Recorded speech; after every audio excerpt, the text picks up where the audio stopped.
menjadi ahli tata negara yang luar biasa,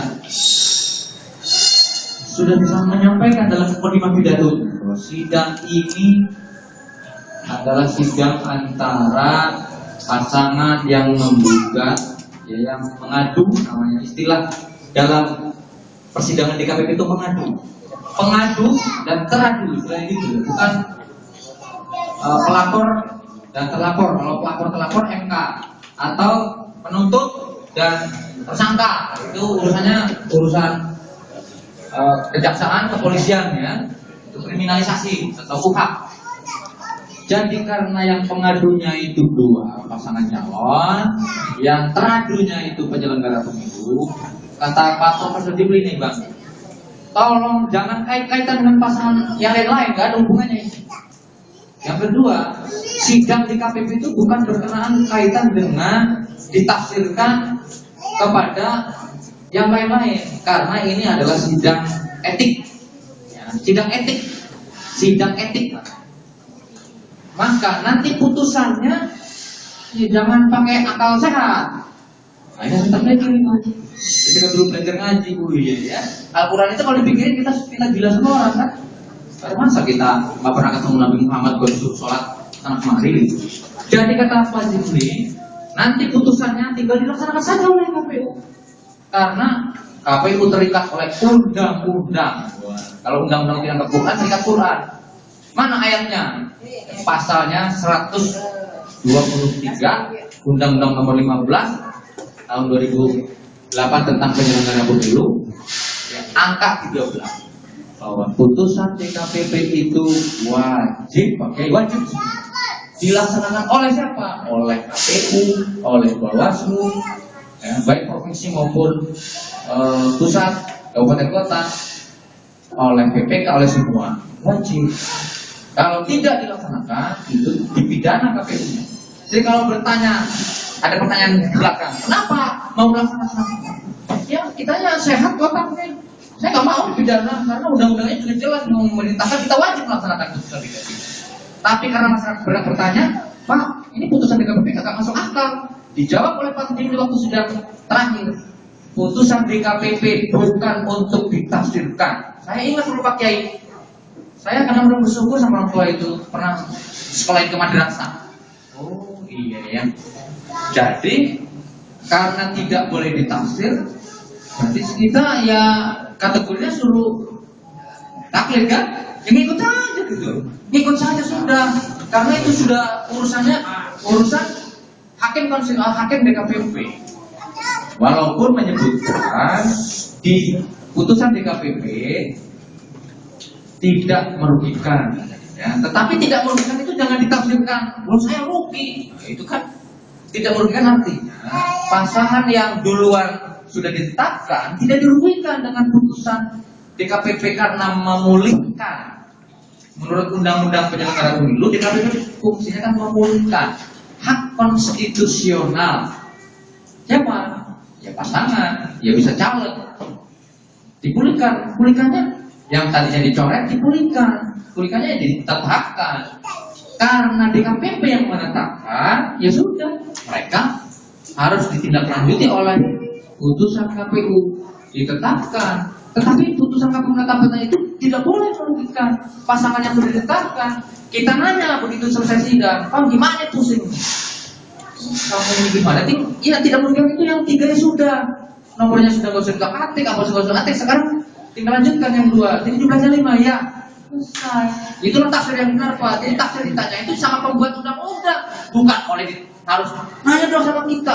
Tidak, kalau kita menafsirkan ayat Allah, kalam Allah, masa manusia makhluknya yang harus ditanya? Jadi ibaratnya dalam kita beragama, menurut saya pemutus itu ya Khalik itu. Maka kita tanyanya sama Khalik, maka kita tanya sama hakimnya langsung. Ya jawabannya begitu Bang. Jawabannya bahwa KPU tidak boleh menafsir. Ya, karena ini etik, maka etik itu dikesampingkan. Hukum administratif itu seperti yang Abang bilang, itu namanya hukum sebentar Pak. Hukum administratif itu seperti yang abang bilang, ini melanggar undang-undang, itu namanya hukum administratif. Kata Pak Jimmy Asidiki. Karena ini bukan hukum administratif, hukum etik, maka berbeda. Jadi kita kesampingkan urusan 15%, urusan belum dites kesehatan, urusan apa? Selesai.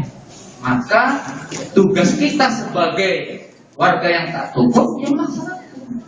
Itulah kenapa kemudian ya kita bertanya, kita juga nggak mau kan gitu. Kalau karena pertanyaan yang terakhirnya tadi kenapa melaksanakan, jawabannya jelas, karena kita sadar, kita mengerti bahwa undang-undang mewajibkan kita melaksanakan. Nah, begitu. Jadi bagi saya sih dengan putusan DKPP ini sudah tidak lagi harus ada debat. Yang harus ada adalah yang sudah dilaksanakan. Buktinya ketika kita ngundang rapat tim kampanye tanggal 13 itu, maaf ini tadi cerita, kan semuanya WO. Saya sampaikan yang keluar itu, maaf semua yang peserta hadir di sini, putusan KPU itu tidak tergantung dari peserta pemilu. Mau peserta pemilu ada mau enggak, mau WO mau mundur mau silakan. Tidak membatalkan putusan KPU. Yang membatalkan putusan KPU itu ketidakhadiran anggota KPU yang kurang dari 4 orang. Itu yang membatalkan. Sama kayak rapat pleno rekapitulasi di PPS BPK. Kalau saksi pasangannya interupsi saya kasih 7 keluar, sah aja tetap. Kenapa? Karena memang yang mengesahkan sebuah putusan untuk pemilu adalah komisioner, adalah KPU rapat plenonya. Begitu. Jadi sekali lagi mohon maaf, saya tadinya yakin bahwa tanggal 14 hari pertama kampanye di Gedung Dewan itu seperti seletingan yang saya terdengar akan tidak hadir untuk pasangan-pasangan yang kemarin WU.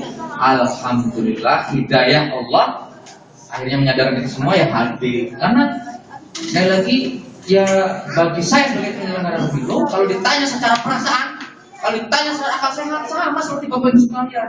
Cuma karena kita diperintahkan jangan pakai akal sehat, ya pakai etik namanya sudah.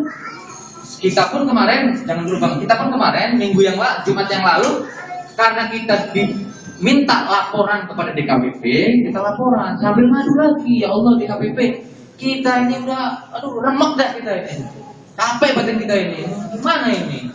Akhirnya kita tegur lagi, ada yang dibilang, laksanakan nanti. Bang kita ini dilaporkan ke ketua, kita dilaporkan ke sana kemari. Ya biarin aja laporan sana kemari.